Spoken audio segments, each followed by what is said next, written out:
I don't know exactly when the problems in my relationship with my wife Liz began. At the time of writing this story, we had been married for 25 years. The first 10 years were probably good. I don't know when the sarcastic remarks and humiliation began, especially in front of her friends. Perhaps after 20 years, our sex life evaporated, but I didn't complain. Liz didn't look very good, and due to excessive drinking and smoking, she had gained a lot of weight. Watching her roll over in bed was quite unpleasant.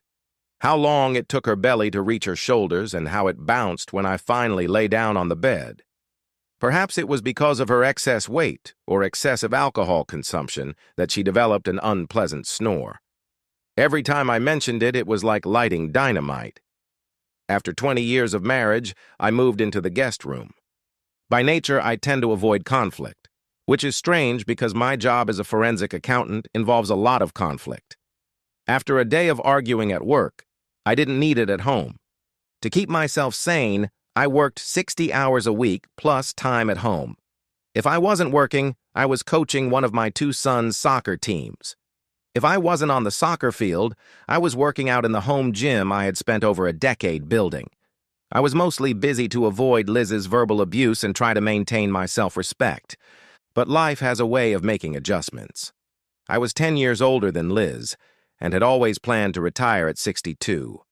All the men in my family died at 65 from heart disease, and I intended to enjoy at least part of my retirement. By the time I retired, my sons had outgrown football, and my days as a coach were over. Now I had more time to spend at home with Liz. I don't know if the insults became more frequent or if I had more distractions at work, but I started to fight back. That only made the cycles worse. Minor comments that I used to ignore turned into arguments. My sons were away at college, and we had no reason to hold back. To get away from Liz, I started going hiking. At first, it was day trips, then overnight trips, and then almost a whole week. I enjoyed being in the mountains, away from Liz. The time apart didn't bring us closer together. It seemed like Liz was inventing new insults for me while I was gone. The second year of my retirement was even worse. During my second year of retirement, when I needed to escape the winter, I bought an apartment in Florida. Or rather, we bought an apartment in Florida. Liz helped me choose it and then enjoyed furnishing and decorating it. I think we even got along well during that period. We planned to spend our vacations there and eventually retire to a warmer place than our current home in the Northeast. All the good feelings about buying the apartment disappeared a few months after the purchase when a fall hurricane hit that area of Florida. Before Halloween, I decided to go there and assess the damage. My neighbor reported that the screens had been torn off my porch. Fortunately, our small neighborhood escaped most of the damage reported in the news. Liz was upset that I left. I tried to explain to her that I really needed to assess the damage inside the apartment. It took 2 weeks to repair the windows. Fortunately, that was the only damage to my apartment. The rest of the neighborhood looked like a war zone. I got home just in time to prepare for Thanksgiving. We always hosted both of our families. Depending on which nieces and nephews were coming, we could have up to 30 people in our house. We always prayed for good weather.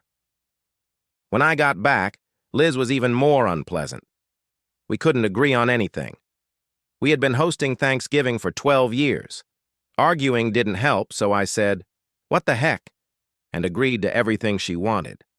That seemed to make her even angrier. That Thanksgiving was a disaster. There were 28 people in the house, and it was cold outside. To make matters worse, Liz's nephew, a drug addict, brought his dog, a big dog that thought he was a person. It annoyed me that she didn't ask me about it beforehand because she knew I hated dogs. The only thing Liz and I were good at was cooking Thanksgiving dinner. I cooked the turkey and potatoes, and Liz did everything else. We had a well-oiled system, well-oiled until a 220-pound woolly dog burst into the house. By the time dinner was on the table, I was a nervous wreck. The second part of our well-oiled system was washing the dishes and making dessert after dinner. I would rinse the dishes and load them into the dishwasher, and Liz and I would set the table for dessert.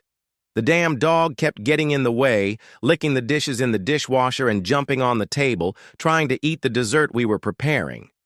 I started yelling at the dog, and Liz started yelling at me for yelling at the dog.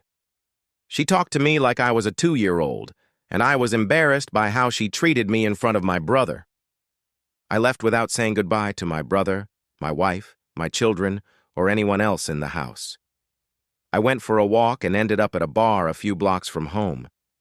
In the 20 years I had lived there, I had been to that bar 3 or 4 times, and this was the first time without Liz. Getting drunk was not an option. After a couple of whiskey shots, I spent several hours drinking beer. When I returned, everyone was gone, and my sons were very worried about me, but I assured them that I was fine. I went to the guest room and packed my things. The sun was just rising when I drove back to Florida. I figured Liz was probably tracking my cell phone. Or maybe she just didn't care. My sons could have been tracking my phone too, although they texted me frequently to ask if I was okay. After a couple of weeks in the Florida sun, I felt much calmer and wanted to go home for Christmas. I texted Liz that I would be home on the 23rd. She replied, "No." "That's silly, it's our home," I said. It escalated into an argument. She sent me long messages detailing all the terrible things I had done and how I had embarrassed her on Thanksgiving. We exchanged numerous messages arguing about who had embarrassed whom. Then she said, "You left, and you can't just come and go as you please." "Fine," I said. "If I can't stay there, I want a divorce, and we can sell the damn house." "Fine," she said, "and you can sell your damn apartment." The divorce was painful for me. She's a damn bitch and got half my retirement fund. It's just not fair. But by the following summer, we were officially divorced. Liz had to sell the family home by July 31st of the following year, and I had no deadline to sell my apartment. 7 months later, Liz shocked me by asking to spend a couple of days in the apartment to talk to me. I agreed. Since half the house belonged to her, I had to emphasize that. She flew in and refused my offer to pick her up at the airport. After she arrived, we sat across from each other at the kitchen table with glasses of wine in our hands. "What do you want, Liz?" "I need more time to sell the house. My car broke down, and I had to buy a new one. I need a 3-bedroom apartment, and decent ones cost at least $3,000 a month." "I agree. Until our youngest finishes school, and then we can revisit the issue. The house is paid for. But after July 31st, you'll be responsible for all expenses, including taxes and insurance." "Thanks. It'll still be cheaper than renting an apartment." She sat there twirling her wine glass, and I could see her eyes filling with tears. "Liz, you didn't fly all this way to ask me that simple question." "I flew here to apologize for how I treated you." I handed her a box of tissues. It was the first time she had ever apologized to me for anything. "Do you really think an apology will change anything?" "Number. When you weren't here for Christmas, my sister tore me to pieces. Almost every woman in our circle dreams of a husband like yours, and you drove him away. And for what?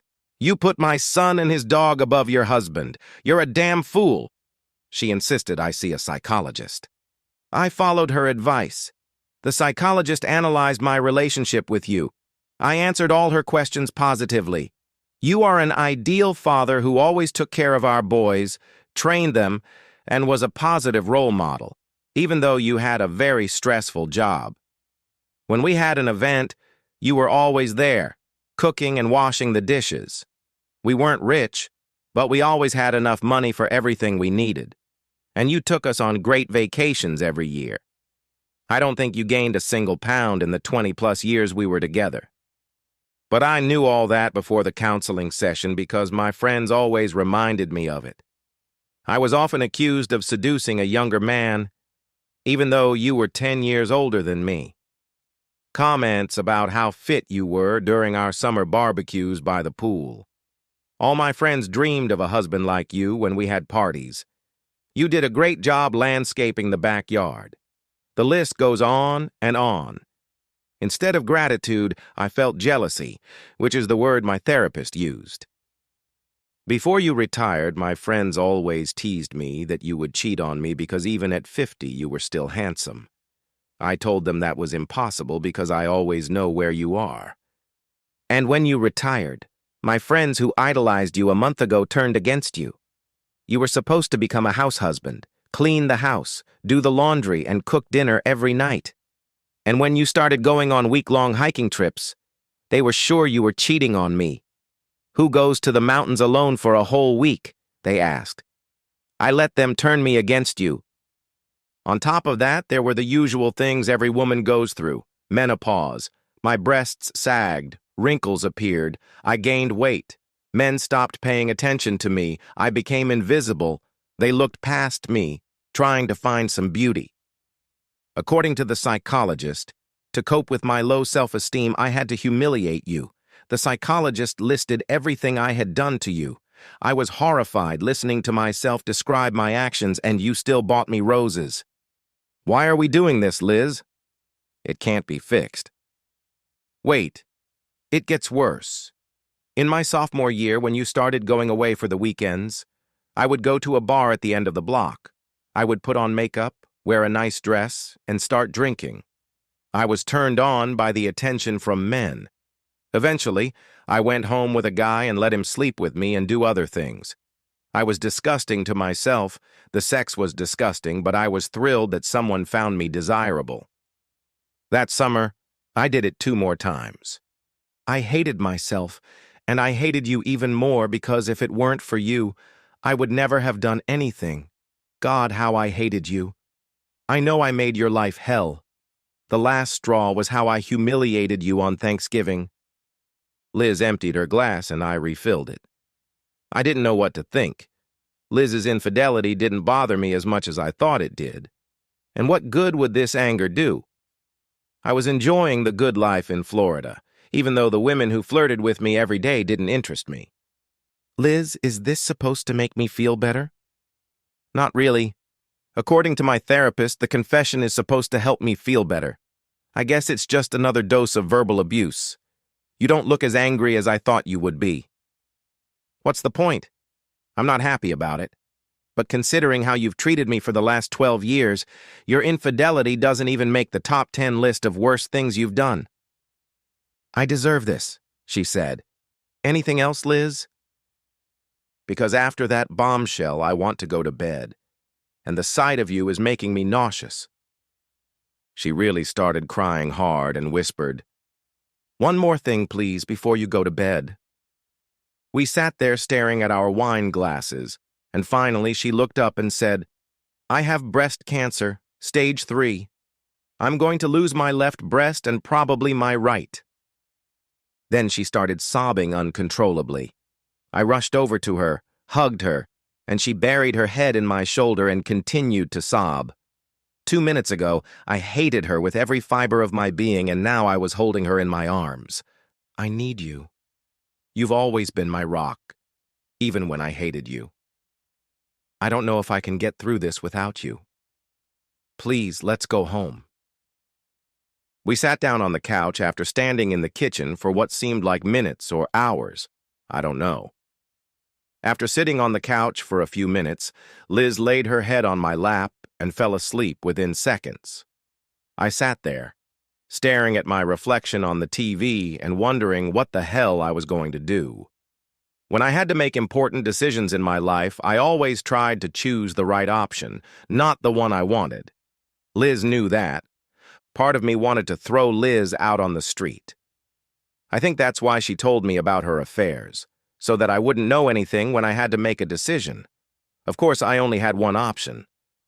Finally, I was able to slip out from under Liz and put a pillow under her head. I took the blanket and covered her before going to bed.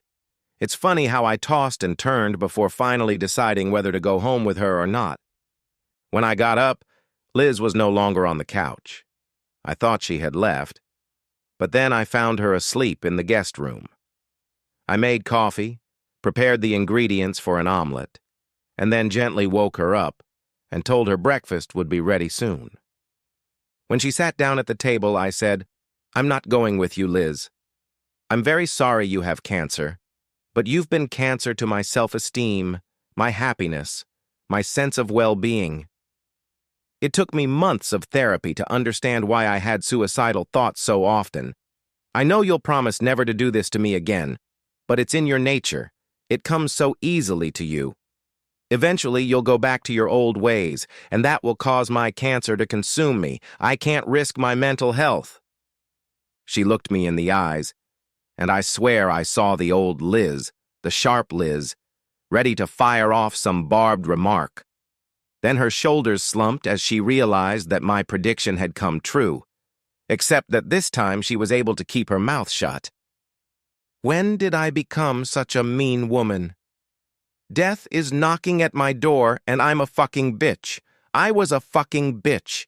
And I knew I was a fucking bitch, but everyone else had to put up with it. You're kidding yourself. No one had to put up with it because I was pretty much the only target of your anger. I had to put up with it. As for your original question, I think your bitchiness started after our 10th anniversary.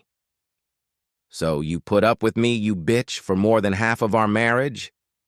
I had my own entertainment, my career, the boys, their teams. I moved into the guest room, and as soon as the boys left for school, I started spending more time here or away from you.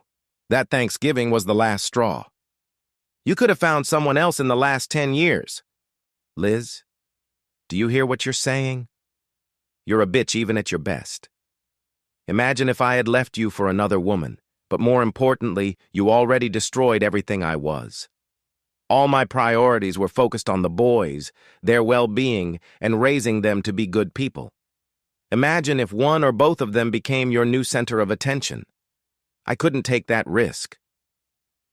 Do you really think I'm that evil? We sat staring at each other across the cold remains of our breakfast until Liz looked out the window. I cleared the table and went for a walk. When I came back, she was gone. Liz died 6 months later. I flew in to support my boys, who were having a very hard time coping with her death.